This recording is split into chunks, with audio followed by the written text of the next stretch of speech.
Hello, I'm Jay Musley, and it has been an honor to serve on the Ocala City Council. Our tax dollars are investments towards making Ocala a great place to live, and I am the only candidate with the record of putting the needs of Ocala residents and families before the special interests of a select few. I think experience and personal investment in the community is important. I have worked hard to promote jobs and make sure we invest in public safety. That is why I asked for your vote, Jay Musley, on September 21st, paid for by Jay Musley, nonpartisan for Ocala City Council, District 3. Hey folks, here's an almost unbelievable deal at Bob Wine's Camellia Gardens in Ocala, direct from this week's big color ad. It's a sale on Blue Pacific Juniper.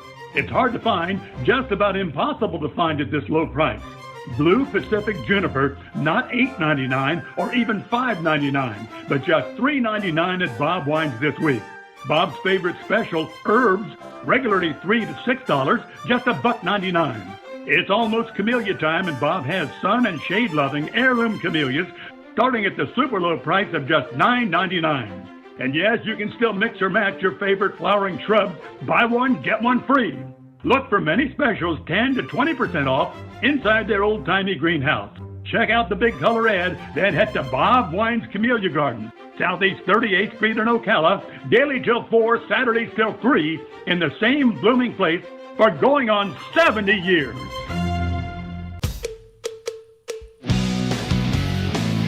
It's Monday. Not sure how you did it, but you actually survived an entire 2 days without hearing from Tom. Good job to you. And once again, good luck.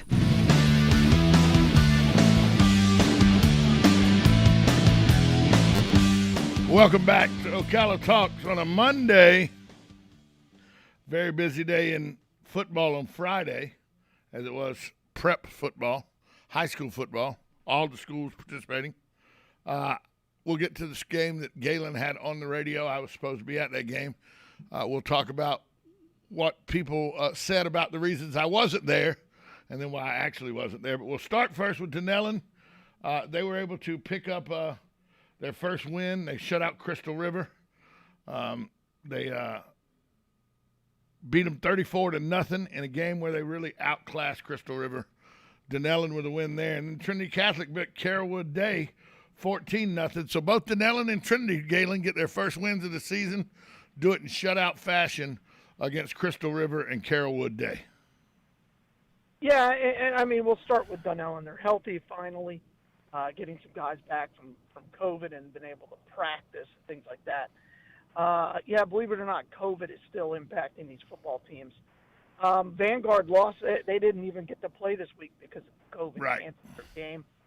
And then Trinity, again, offensively, they're just not a very good football team, but defensively, they can play with anybody. And if they can get any kind of offense, they'll be incredible in the postseason.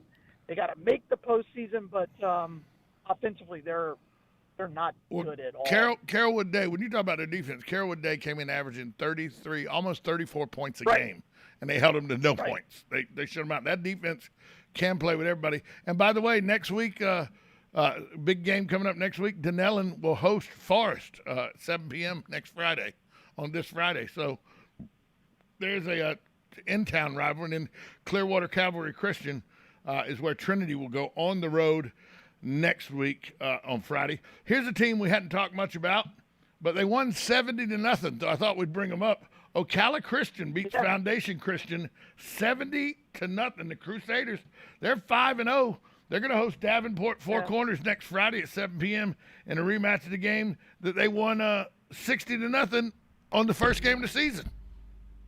Well, their schedule, smart scheduling there. The way they're playing now, they basically play the same 5 teams over again now. Right.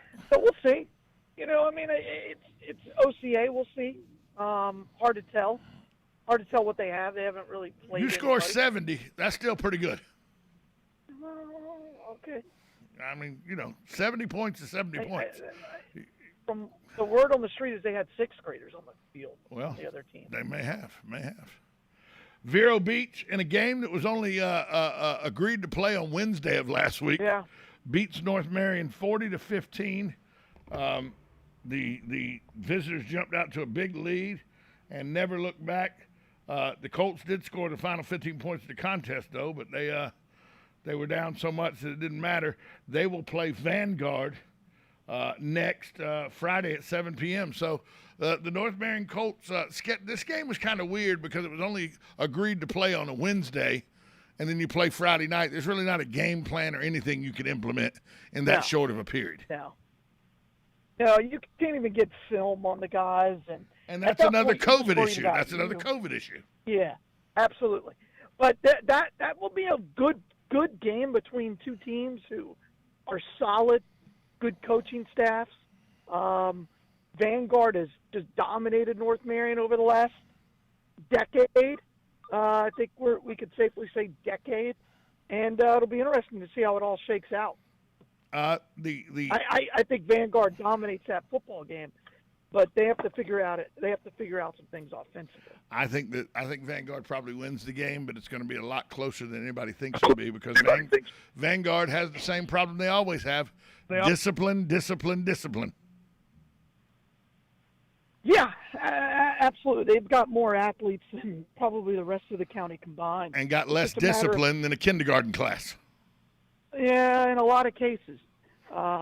It always seems to pop up at the worst time. But they have enough talent to win this game Friday night. Then a team that we talk about them because they scored 0 points while getting 60 put on them. Lake Weir is just a mess right now.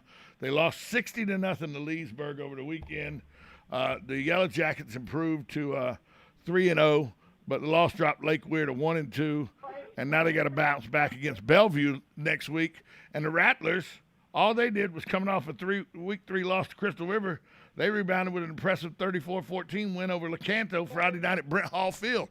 So it's not going to get any easier for Lake Weir because Bellevue and Brady Ackerman's got that ball. They're throwing that ball all over the yard at Bellevue, and Brady Ackerman's got them performing a little better than people probably thought they would. No, I thought they'd be undefeated at this point. Again, scheduling matters. Westport's has one of the hardest schedules in the county, and Bellevue's had the easiest schedule in the county.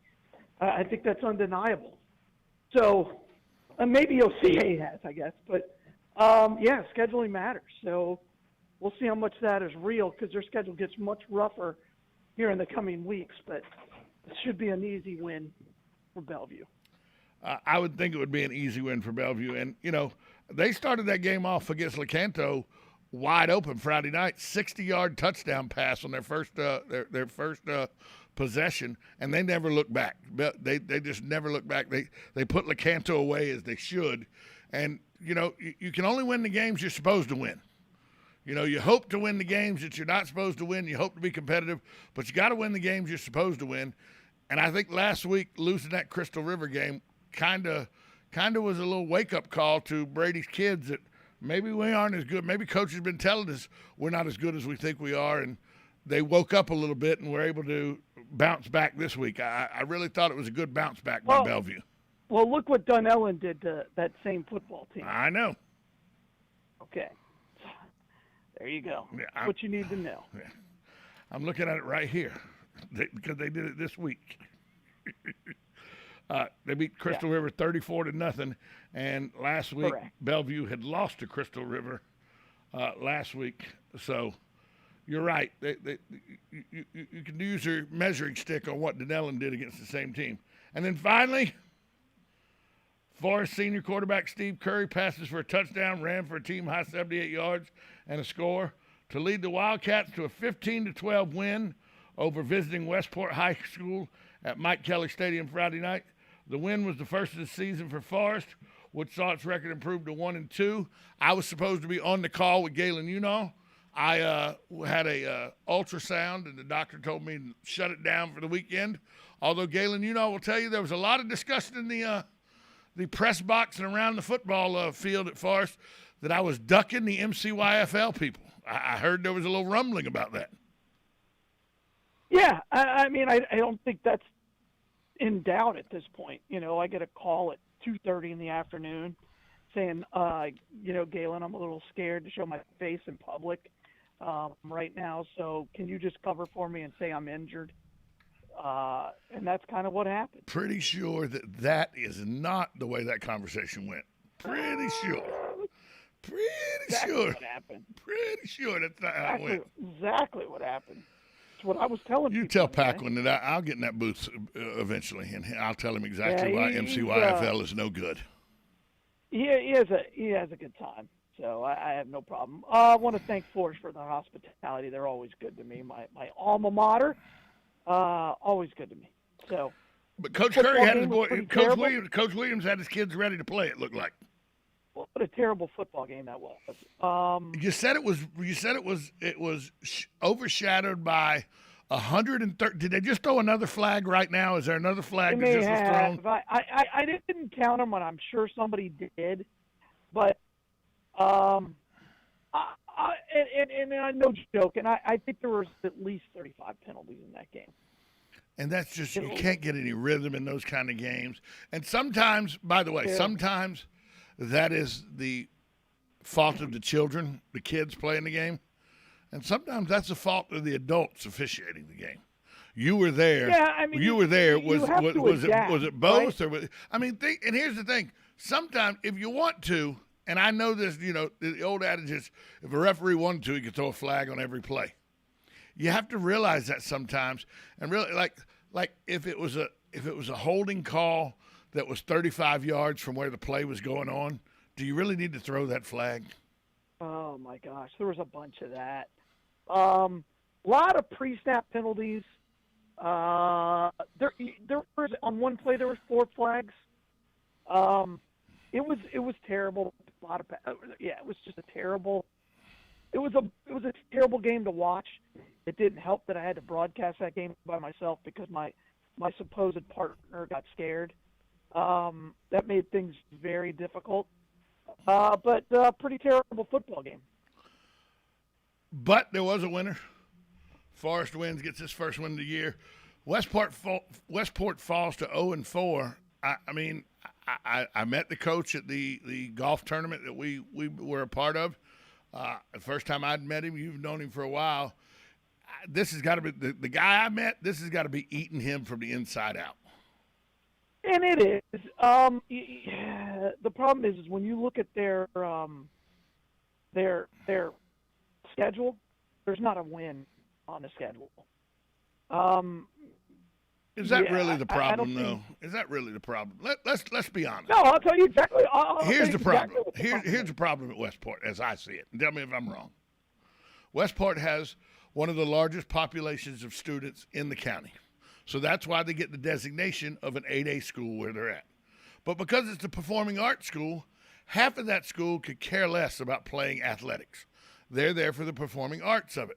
So he doesn't really have a school that has 2,800 or 2,900 students to pull from. He really has a school that's about 1,300 because half of the school's performing arts, and most of them really don't care about playing football, basketball, baseball. Some of them do, but most of them don't. Then out of that 1,300, half of them are female. So because of the game of football being a male-dominated sport, I guess females could play if they wanted to, but because it's a male-dominated sport, he's choosing from half of that 1,300.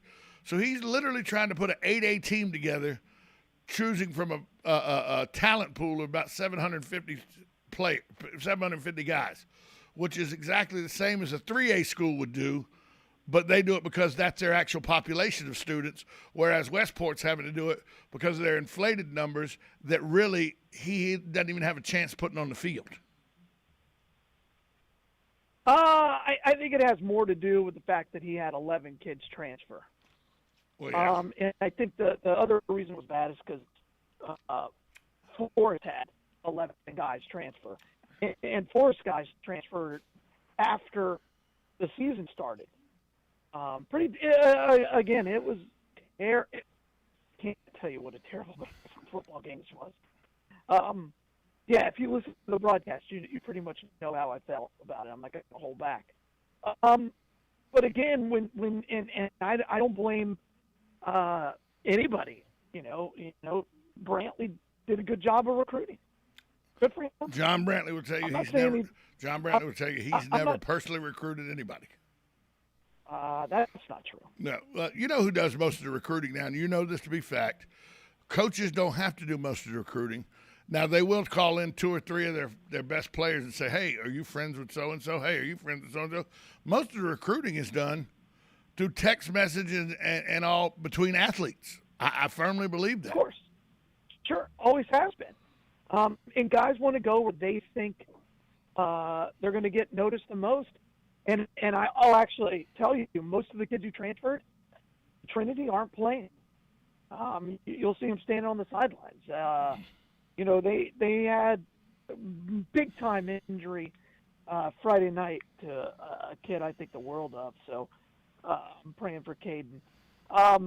But again, they're just offensively. If you went there to play football, you went back, 10 years, maybe 25 years. Why in can't offense. So, why can't kids understand that it's not about where you go to school to get seen anymore? Because with this day and age of digital, the digital age and everything, you can play anywhere and get noticed. You can play anywhere and get seen. It boggles my mind, and I know it's because they want to play with their friends and, hey, we got an opportunity to win over here and everything. But you'd have that same opportunity if you stayed cohesive. I just don't understand in this day and age of digital how kids use hey, we can get seen better at that school than this school as an argument, because I think you can get seen anywhere in this digital age if you're good enough to need to be seen. No, that's exactly right. But again, the kids have the right to do it, and they're doing what they think is best. It was great to see Burt play, Jamarian Burt. He'll be playing for Florida next year. Got to talk to him a little bit after the game. He's just so explosive. And I hope that explosiveness transfers to the next level. Force has got to figure out how to get him the ball a little bit more. A guy that talented has to touch the ball more than 3 times a game. So, yeah. Then Sunday, full day of NFL Sunday. The Jags are terrible. They're just not a good football team. He was shocked by that. No. Was he shocked by that? But they may be better than the Atlanta Falcons. The Atlanta Falcons were embarrassed yesterday at Tampa Stadium. That was a better football game than I think anybody expected. Okay. No. No, it wasn't. It really was not. It really was a bad football game from the Atlanta side of the football game. They cut it to 10 at one point. I was like, oh, here we go. Yeah, because I think the Patriots, not the Patriots, the Bucks took like three series off just to say, hey, we're over here enjoying a little Mons Venus. We'll be back in a minute. Yeah, that's correct. It was never close. No, Tom Brady is better than you. Oh, You know yeah. what I mean? That's and Mike and Evans I'll is give better you a than perfect you. Example. Mike Evans So is better here's than you. Look what Jameis Winston is doing with the Saints. Right? The Saints were a team that was in the playoffs last year with Drew Brees, Yes. who could barely throw, and now Jameis Winston is there, and he is terrible. He's terrible. You forget, as a Bucs fan, I'm so far removed from What do you him. mean? I've tried to- You don't forget he threw 30 touchdowns and 31 interceptions. First time it's ever been done in the history of the league. And Tom Brady's got the same football team as him. Same And it's exact just- team. He has an opportunity to break his own touchdown record. Yeah. So, a couple of the throws he made, yesterday, and I've been watching Brady for a while. I think we all have, because he's on every major game. Wow, a couple of the throws you're like, man, that kid, that old man can fire it. He's So, 44 now he's making talking about throws. He's playing 40 till to 50. 50. I saw that. He's 44 Yeah. making throws that 28, 29, 30-year-olds have a hard time making. Absolutely. And it helps that he's got the best wide receiving core in the world. And I will be shocked. The only problem they have is they keep trying to get Ronald Jones Jr. into the mix, and he's just not good. He missed a block yesterday that could have turned the game around, except for Brady held on to the football. Right. Ronald Jones Jr. has to play better because they're not the same offense when he's in there. And you can tell Brady doesn't trust him. You know, usually he'll throw that little flat route out to Fournette. Yeah. But Brady, if he sees Rojo out there, he's like, I'm not throwing it to him. He'll drop it or fumble it. And here's the thing that Brady. Here's one of these good problems you have. You know, we know Mike Evans is the number one receiver. But then who's two? Is Godwin two? Is Antonio? Is he? Yeah. Oh yeah. Mike Evans is number one. Brown only got one target yesterday. I know, but last week, Brown had 41 points in fantasy league. This week he had 7 points. Last week Brady found him all day. Mike Evans is the number 2 guy. Who's number 1? Chris Godwin. See, and I think it's the other way around. I think Evans is 1 and Godwin's 2. Way. I watched that whole. And here's the thing: does it really matter who's 1 and 2? Because in Brady's mind, number 1 wears 87. But the way Brady spreads the football around, you can't just say there's one guy. But the first 2 touchdowns went to Gronk, and it was like, gotta get my guy's ball. Did you see one of them? One of them was just like that. That is not stoppable. No. In order to stop that, you'd have to have 3 guys on him because the throw was perfect, and Gronk is back to being Gronk. This is the healthiest Gronk has ever been. Look out. That's all I could say is look out. Because he's not the hybrid. He's not the Travis Kelce type. No. He's not the hybrid. He's not the guy that could play receiver or tight end, although he does play receiver or tight end. But where he's different, he can smash you in the mouth and help in the running game, too, with the blocking and everything. I mean, absolutely. He can get dirty. He can get down there and slobber knocker with the best of them.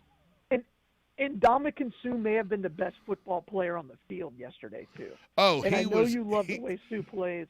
He was everywhere. He was everywhere. I've never had a bad word to say about Ndamukong Suh. And people go, well, he takes cheap shots. He steps on people's legs and all. Yeah, well, if you ain't cheating, you ain't trying, especially in football. But their D tackles are incredible. Yes, because they take all kind of – because they're up the field, the outside up the field pass rush gets helped by how much pass rush comes through the center of that line. So now you can just pull your ears back and get after it if you're a defensive end. Correct. It's just exactly right. It's linebackers and defensive ends love D tackles that can get 2 to 3 yards of penetration every time. And the Tampa Bay Buccaneers D tackles, they're not getting 2 to 3 yards of penetration. They're getting in the quarterback's grill penetration. And that's huge. I don't know how to save the other defensive tackle, but he just blows people. He just bull rushes you. Yeah, he just blows you backwards. And it's unbelievable. And that gives Pierre Paul and those guys free reign to just pull their ears back and just get after it. Yeah. It's kind of like there's a couple of common things. You know, the Jets are the worst team maybe in the whole country in football. They may be worse than Florida State. Yeah. I know no pro team is going to lose to a college team.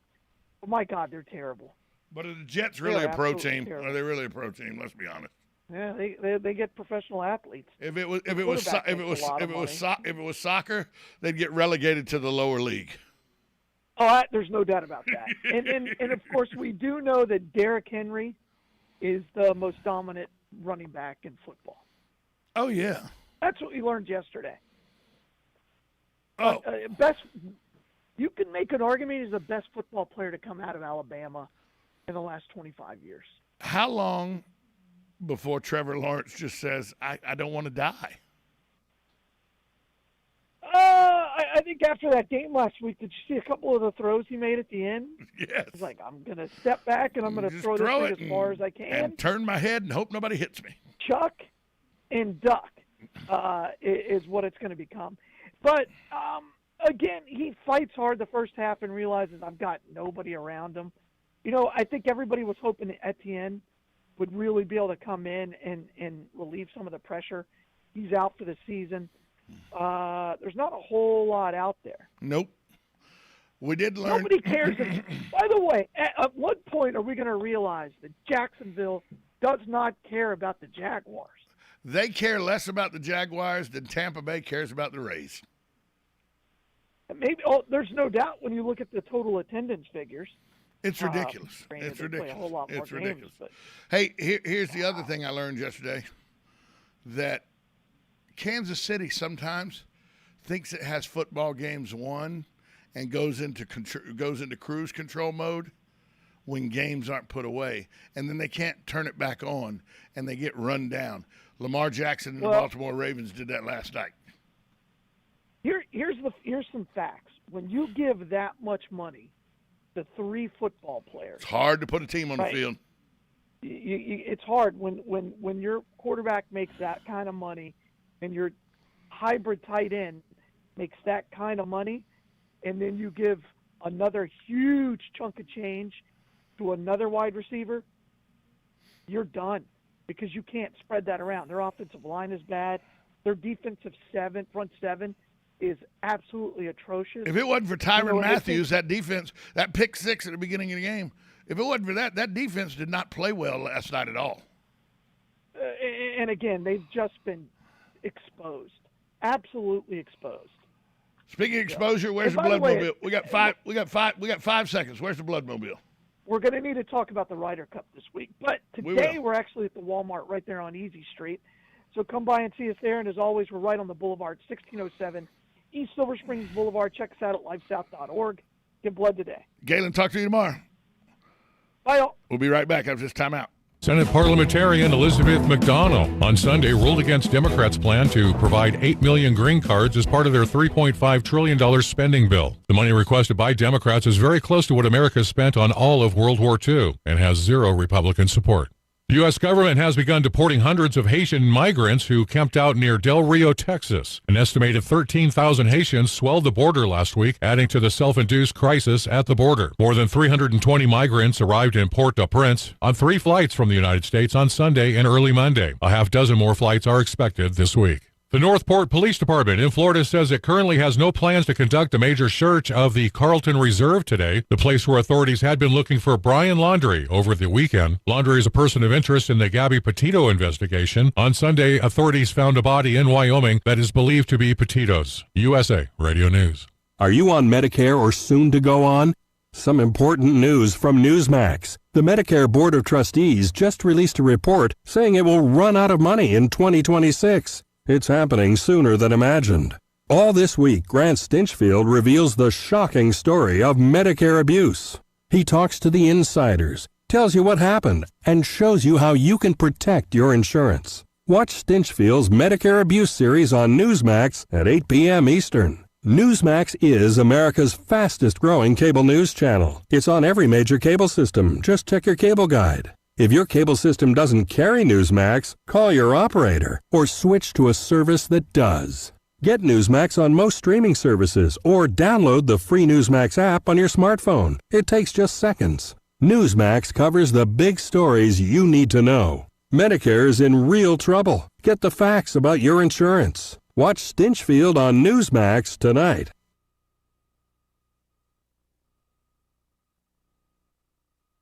Southeast AgNet, I'm Tyron Spearman reporting. Well, peanut farmers are always glad to hear of expansions and growth in the peanut industry. We've had several this past year.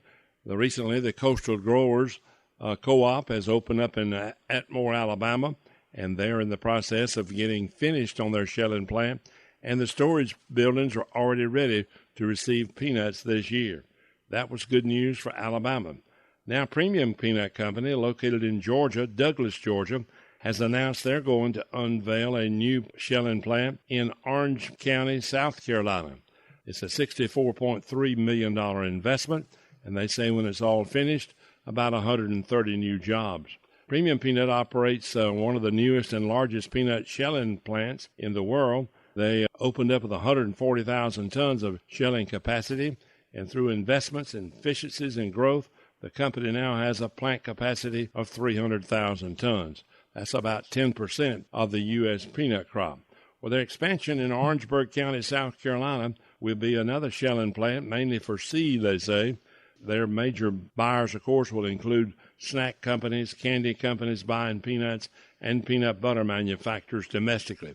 There's also about 30 countries they sell to, and they'll be utilizing the peanuts in Georgia and South Carolina. Cooler weather is on the horizon, providing a valuable opportunity to deworm your cattle with Safeguard. When temperatures begin to drop, parasite activity on the pasture declines as they prepare to take a break for the winter. That's the time to clean out those summer and fall parasites with Safeguard so you can feed the cattle and not the worms this winter. Available in blocks, cubes, pellets, or free choice mineral, Safeguard feed formulations are the convenient, labor-saving way to deworm cattle. Remember to consult your veterinarian for assistance in the diagnosis, treatment, and control of parasitism. See label for feeding instructions, meat withhold, and milk discard.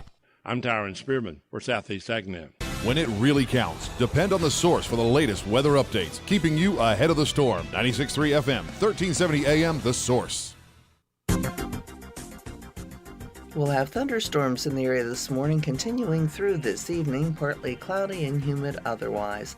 High during the day 86 to 89, low tonight 74 to 76. Then Tuesday we'll have a mix of clouds and sunshine with a couple of showers and a thunderstorm, a humid day with a high of 84 to 88. From the Florida Weather Center, I'm Holly Holdren. Hi Ocala, I'm Dr. Manal Fakori, running to be your next mayor. Election day is tomorrow and polls will be open from 7 a.m. to 7 p.m. Your vote is your voice in our community. Find out where you will vote tomorrow by going to votemarion.gov and find your precinct. Tomorrow, take the time to make your voice heard and vote for Dr. Manal Fakori for mayor.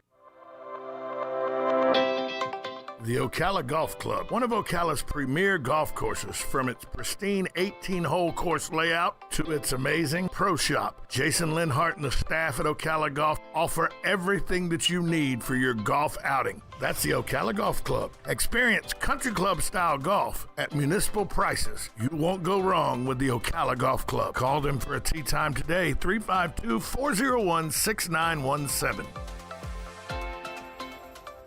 Hi, this is Jack O'Brien, and I could tell you stories.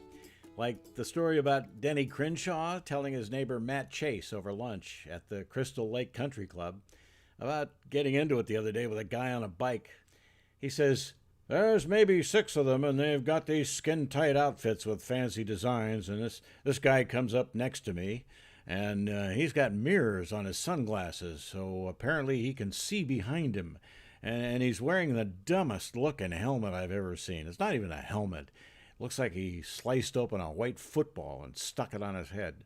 And Matt says to him, "Well, what do you care what he's wearing?" Which is a good question, because if you know Denny will wear a striped shirt with Madras shorts and never even think about it twice.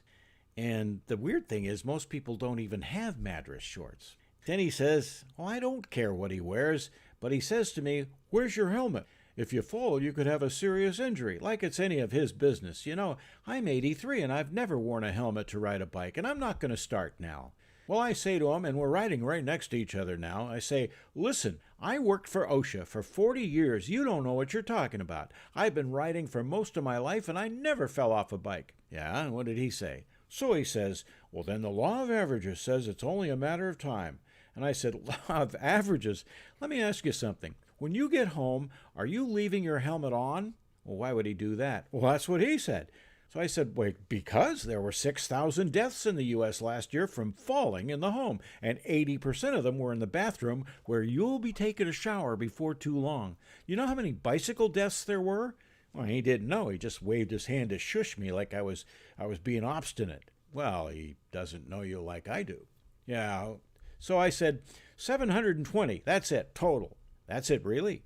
"Yeah, really. Retirees get the OSHA bulletin. It's full of stuff like that." So my point is, I'm telling the guy he's got it all backwards. He wears his fancy rubber suit and his football head when he's safe. But when he's in the greatest danger, he's stark naked. Oh, I get your point. Well, yeah, it's a statistical fact. I have as much chance of falling off my bike as I do getting eaten by piranhas. Well, not really. People bike around here all the time, but we don't have piranhas. Oh, I didn't tell you. I booked a cruise for the Orinoco next July. Really? Yeah, we take a big cruise ship to Trinidad, and then we transfer to a small steamer, and we head to the mainland. And when we're about 100 miles upriver, we get into canoes to explore these tributaries and see monkeys and panthers and snakes and whatever. Jeez, what? Well, you just got done telling me you berated a guy because he expressed a concern for your safety. And now you're telling me you're going to a country where there's a revolution in progress. Into what? The drug cartels? Rebel villages? Mercenary camps? You're 83, as you keep reminding me. You're going into a jungle where there are a whole lot of things that could kill you. You're canoeing in a piranha-infested river, for crying out loud. I told you I could get eaten by piranhas. I said that. I know it's dangerous. But I want to go before I can't do stuff anymore. I'm, what? Getting old. You want my advice? What? Take a helmet? No. I was going to say, go for it. And why not? This is Jack O'Brien. Thanks for listening. Like what you've just heard? I Could Tell You Stories with Jack O'Brien is brought to you by Brick City Digital. Hi, I'm Michael Warren, and at Brick City Digital Marketing, we believe every business has a great story to tell. Our job is to help your business tell your story in a way that brings more customers to your door. We help small businesses just like yours with web design, social media, SEO, video, and more. Visit us online at brickcity.com or call 352-351-1131 for a free consultation. This is Ocala Talks with Tom Schmidt, bringing stories that are important to our community in and around Ocala.